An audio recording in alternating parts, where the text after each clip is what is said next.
Hi everybody, and welcome to Lost Genre Reddit Stories. In this video, I've got a post for you from the subreddit Am I the A-hole? One from Malicious Compliance, where we meet Malicious Compliance personified and a fantastic petty revenge. So, if you want to go ahead and get started with the stories, just use the timestamps below the video. Now, let's get started with that first story. This post is from the subreddit Am I the A-hole, and it's by user RecentPurpose2703. Am I the a-hole for refusing to disinvite my former stepmom to my wedding? My dad and mom had a pretty dysfunctional marriage. It ended when my dad announced that he had fallen in love with another woman and filed for divorce. The divorce was ugly, but in the end, they agreed to split custody. The woman my dad cheated with was a 19-year-old. To put into perspective, my sister and I were 12 and 13 when this happened. Yeah, we were children back then and blamed her for it after a little nudging from our mother. We were awful to her, but she was a friend to us. She gave us space, she took care of us, and she helped us with things when we did ask her for something. She was the one who handled all the school communication and meeting when I was bullied. She was the one my sister trusted to pick her up from a bad party she had snuck out to. She was the one who helped with applying for college and fought with my dad to get the information I'd need to get a scholarship. She caught on to the fact that she could do much better than our father and divorced him when I left for college. She still stayed in touch with us and we have formed a good bond. I think of her as an elder sister and a fellow victim of my father's behavior. Now I'm getting married and I want to invite her. My mother is against it. I have a difficult relationship with my mother and I am trying to mend it. I understand why she doesn't want to see her. She is the homewrecker and ruined their relationship. She thinks that I'm behaving like my dad and not taking into account the hurt I am causing. I feel like I am an a-hole to her as I think her feelings are valid. I understand why she feels the way she does. I am forcing her to not have a happy day by inviting my stepmom, or I could force her to skip it. It does sound like the thing my dad used to do. I feel like I should do a better job of explaining things, and I know my stepmom won't mind stepping aside. Am I the a-hole? No, OP, I don't think you're the a-hole. I understand why your mom wouldn't want your stepmom there, but it's not her wedding, it's yours. You get to choose who comes and who doesn't. And she shouldn't be trying to emotionally manipulate you into not inviting her. It sounds like your stepmom and you were able to build a really good relationship in spite of the attempts from your mother to dislike her, like in the beginning. She proved to be your ally. So I would say she does care about you, and a lot. She fought for you to get a scholarship. She should go to your wedding if you want her there. I would say that your mom might make it into a it's me or her kind of thing, considering what you've told us about her and the type of relationship you have. If that's the scenario, I would say, well, stepmom's in, mom's out. But that's just speculation on my side at this point. What do you guys think? What would you say to OP? What should she do? Let me know in the comment section, and now let's go check out the community judgments to see what they had to say. Sleepy Felines says, not the a-hole. She is clearly important to you and family isn't always about biology. When I was 15, my mom had a boyfriend for a year that I was very close to. I see him as a father. I'm now 32. He was at my medical school graduation and he'll be at my wedding later this year, as long as COVID doesn't delay it. Lumpy Mix 2605 says, no a-holes here. Let's be clear. The only homewrecker is your father. You're valid for wanting ex-stepmom there given your relationship. Your mother is also valid in not wanting her to be around, even though your father is the homewrecker. Your mother should move past it since it's your day, but you may have to make a choice if she refuses to come if stepmom comes. Trillium Summer says, not the a-hole. She was 19. Presumably, your father was at least a decade older than her and more than likely more. I agree with you, she was likely a victim of your father as you were. But this will likely make things difficult for your mother, so you have to make a decision. It reads like stepmom was the only adult that actually had your back growing up and was a great presence in your life despite how she came into it. So from this little snippet, I'd say keep her invited and just tell your mom to avoid her, but that's a decision you have to make. Okay, well, community definitely thinks that OP is not the a-hole. I did like that second commenter saying that the dad was the homewrecker. I absolutely agree with that. Also, stepmom was 19 when dad filed for divorce. Now, we don't know about the timeline, but her being 19 in a relationship with a much older man and OP calling her a victim as well, that gives me pause. Now, OP didn't say anything specifically, but it's still a bit sketchy. So it's probably a good thing she got out of that. Anyways, let's move on to the update to see what happened next. I got over 500 comments. That was a lot. I felt a lot better about inviting my stepmom for the wedding. I firmly told my mom that not inviting her was not an option. She had seemed to have gotten it. We tried to spend some time together, but it was not working for me. My mom seemed like a great person in comparison to my father, but that is a really effing low bar. She is mean, judgmental, and fixated on social status. I have been spending time with my future mother-in-law lately.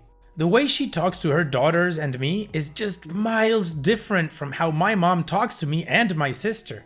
Every time I went over, I realized that my mom never had been a good mother. I was still trying to make it work with my mother, but my stepmom sent me a screenshot of a pretty manipulative and guilt-tripping rant that my mother had sent her. It was pretty vile and made her cry. I stopped trying to make it work and cut contact with my mom. I just wanted one of my parents to be there for the wedding, but because I knew my father was an irredeemable a-hole, so I pinned all my hopes on her, but she let me down. It sucks, but I will have my real family and friends there.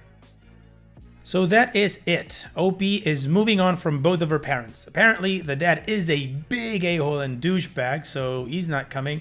And the mom wasn't so far away. I mean, like she says, in comparison to him, she's great, but she still sucks. So, OP opted for her real family, which is the people that love her. So good for you, OP. I hope you have a great wedding. Now, let's move on to the next post.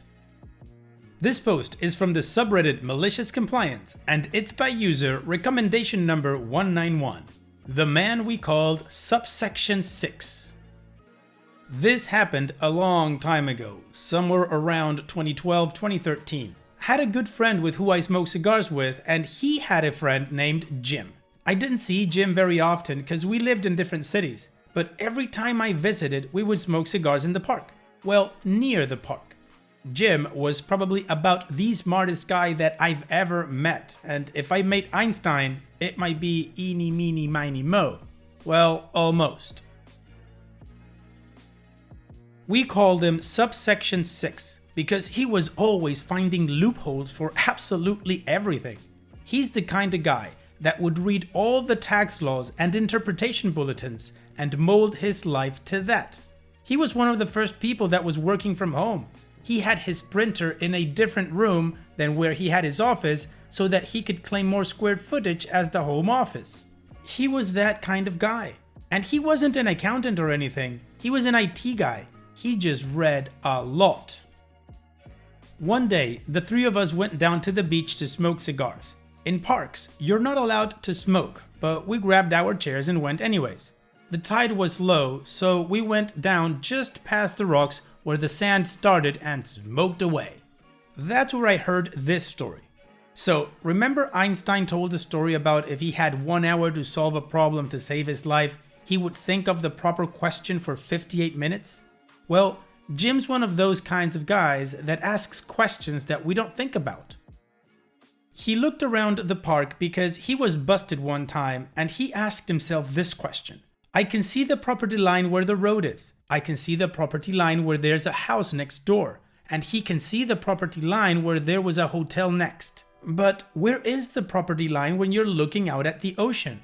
He did his homework and he found out that while the city owned the foreshore, it was DFO that owns the ocean from the high tide line down. That is Crown land, and they don't have a prohibition for smoking on the ocean. That is where we had our chairs the day he told me the story.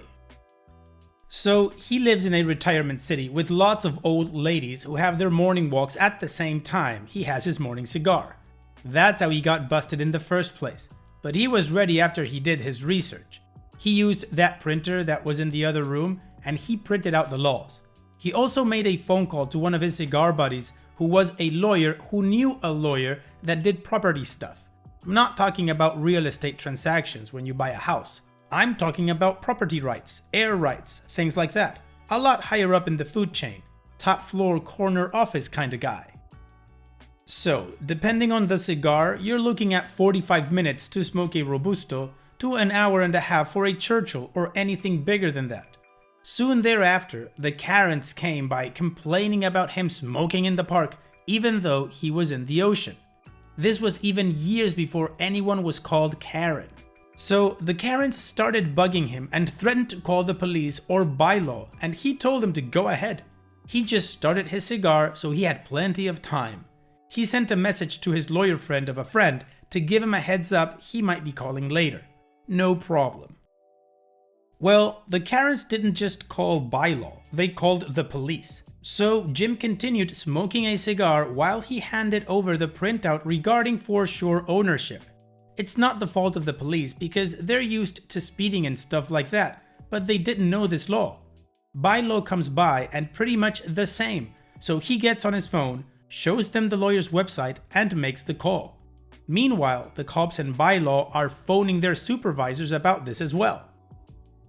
Of course, the Karens are not happy, so they start complaining about secondhand smoke, but they don't have any legal basis.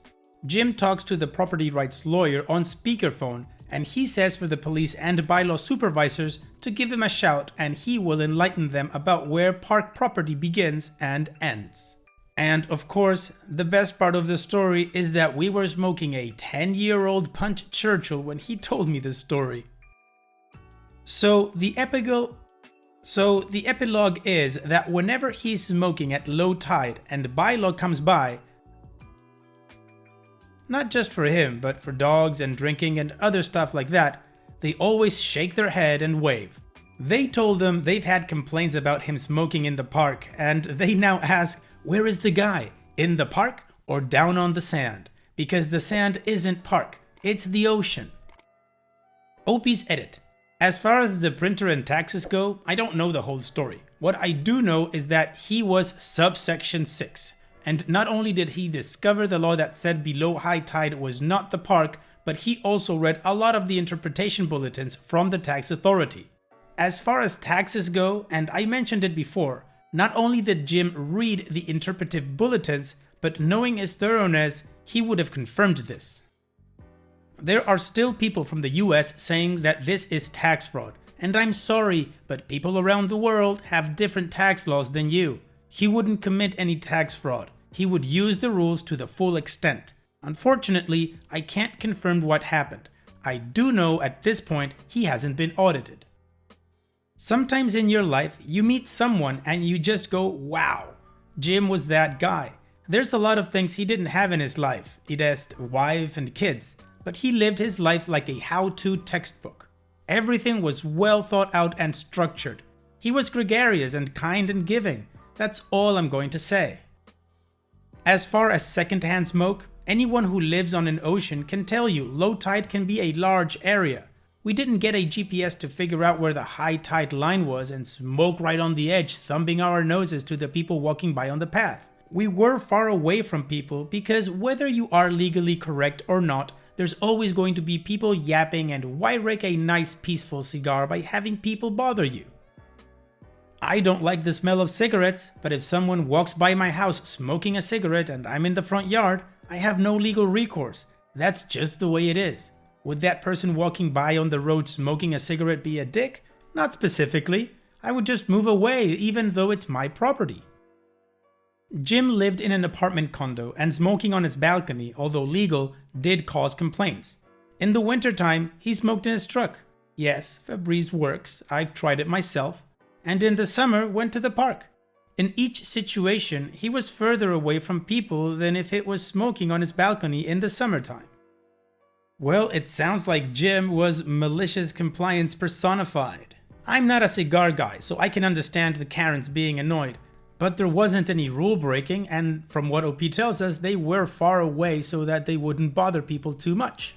Regardless of all of that, I just love the fact that this guy would read everything he could to apply the law to the extent in his favor. That is malicious compliance. So now we move on to the next post. This post is from the subreddit Petty Revenge, and it's by user Waza76. Ever wonder why I mow my lawn whenever you're having a garden party? Now, we all like the occasional garden party with noise.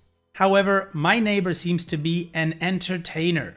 That is, every weekend evening they like to host a party, often in the garden, and have friends and several families with kids over. This family and their guests, rather than have civilized discussions, like to shout over each other, and generally whoever shouts the loudest gets to talk for a while, let alone the kids who start screaming for attention. I used to let this go at first, but after a whole summer of them being louder than my TV or stereo in my own home, I had to do something about it.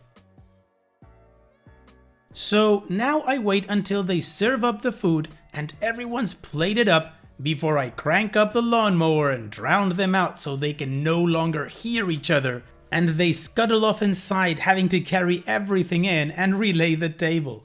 Sometimes they come out after I'm done and sit up and continue. It just so happens that I find a bush or tree that needs tending to with the hedge trimmer. Petty as hell, but it makes me feel better. Well, OP, you are absolutely right. It is petty as hell, but this is what Petty Revenge is all about. Good for you.